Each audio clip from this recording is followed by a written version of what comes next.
بسم اللہ الرحمن الرحیم۔ السلام علیکم۔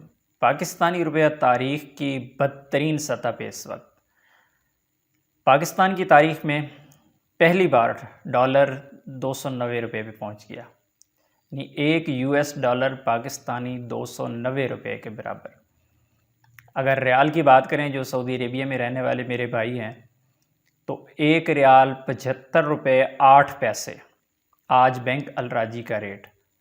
تو اگر اسی طرح جس طرح گراوٹ پچھلے چند ہفتوں میں ہوئی ہے، اگر اسی طرح چلتی رہی تو اگلے سال ان دنوں شاید آپ کو ڈالر 390 روپے کا ملے اور ریال ہو سکتا ہے کہ 150 روپے تک پہنچے۔ تو یہ کوئی اچھی چیز نہیں ہے، اچھی خبر نہیں ہے پاکستان کے لیے۔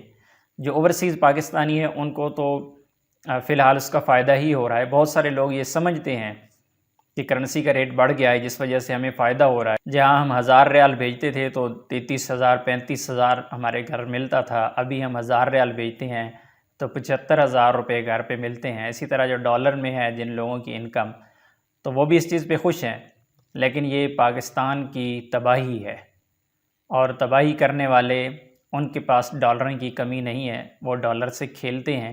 صرف ڈالر وہ کھاتے نہیں ہیں، باقی جہاں بھی ضرورت پڑے وہ ڈالر کو ہی استعمال کرتے ہیں۔ اللہ سے دعا ہے اللہ میرے ملک عزیز کی حفاظت فرمائے، اور ایسے لٹیروں، چوروں اور ایسے لوگوں جو پاکستان کے مستقبل کے ساتھ کھیلتے ہیں، پاکستان کی تباہی کا سبب بنے ہیں، اللہ ان کے غرق کرے، اور اللہ تمام مزدور طبقہ، غریب طبقہ کی اللہ تعالی حفاظت فرمائے اور ان کی مدد فرمائے۔